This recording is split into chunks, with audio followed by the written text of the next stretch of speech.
He got the ovation even though it was a Giants home game. Yeah. They still gave him the ovation. Aaron Rodgers in New York.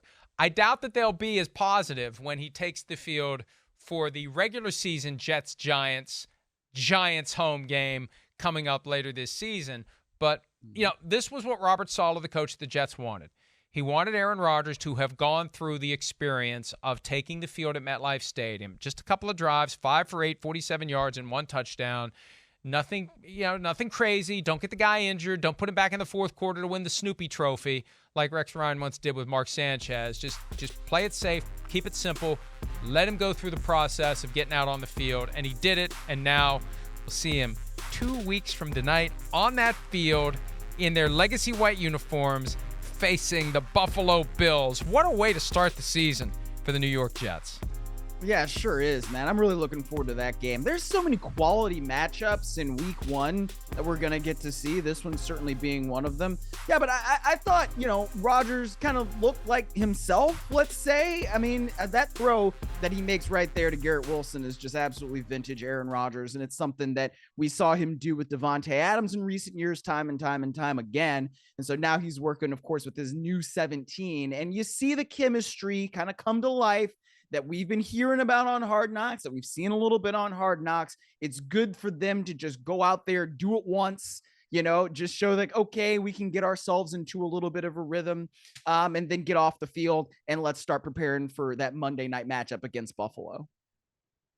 It's funny, Aaron Rodgers, and I submit to you that Aaron Rodgers and I have many things in common, although where we differ so strongly that he would never talk to me. But I think that he has finally realized the error of his past attitude of basically, I have enough friends, I don't want any more. Because I'm kind of that way, and that's an area where I haven't changed. But for him, I mean, you're still on the fence. You're still not in yet. I met you late enough I met you beyond my point where I decided I had enough friends. But that's been his football attitude. Like he's got this clique. Like he's got this, like it's like the T-Birds. Like he's got his guys.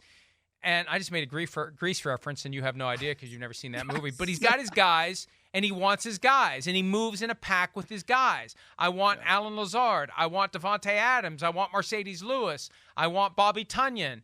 And he's broken from that this year, and he's realizing, you know what? There's some other damn good players out there. Just because they're not my buddies, I'll get to know them. I'll get to know Garrett Wilson.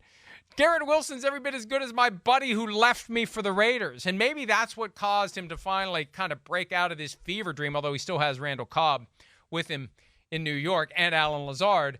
But I just kind of like the idea that Rodgers, as he's getting closer to the end, has moved past this idea he's got to have his circle of guys he can trust, and he just loves and trusts everybody. I'm savoring every moment.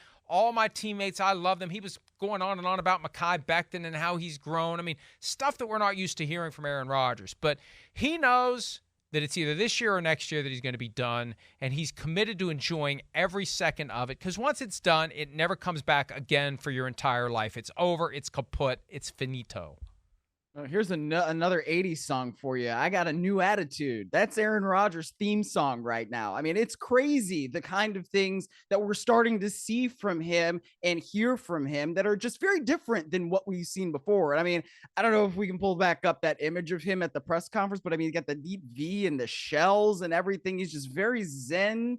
I mean, and he was sort of getting to this in his last couple of years with the Packers, but look at this man. I mean, my gosh. He's just so calm, so serene, so thoughtful and positive. And it's just different to hear this kind of thing from Aaron Rodgers. So I think it's great. I think it makes the Jets that much more competitive. And they were already a competitive team last year. Now they might actually be pretty freaking good if Aaron Rodgers can do those kinds of things that he showed. I mean, like that, like I said, that throw to Garrett Wilson right there at the end for the touchdown, that is some good stuff.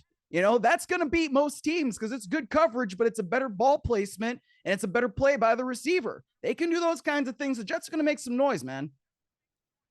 I don't know what fascinates me more about that picture, whether it's the first day of school hair combing that he's got there, or it's the neck hole on the shirt stretched out by George Costanza's giant head. Maybe it's both. I'll call it a tie. All right. But again, we'll see him 2 weeks from tonight. Mekhi Becton, the starting right tackle. He hasn't played in a regular season game since September 12 of 2020. Remember last year he had a knee injury in camp. Started 13 games as a rookie at left tackle in 2020. They're hoping for Dwayne Brown on one side, Mekhi Becton on the other, and Aaron Rodgers is hoping to have enough time from the 5 offensive linemen so he can get the ball to Garrett Wilson or whoever else as he tries to avoid getting hit and getting hurt. And we've seen that with him. I mean, as franchise quarterbacks go, that rarely get injured. He's had 2 seasons wiped out by broken collarbones. One was because he held on to the ball too long and got dragged to the ground by Anthony Barr. But he needs to get rid of the football, and he knows the importance of that at the age he is currently residing at, 39 going on 40. But they need that offensive line to buy him enough time, and we'll see what the Jets can be. Hi, it's Mike Florio. Thanks for watching PFT on YouTube. Hit subscribe for the latest news and analysis from Pro Football Talk.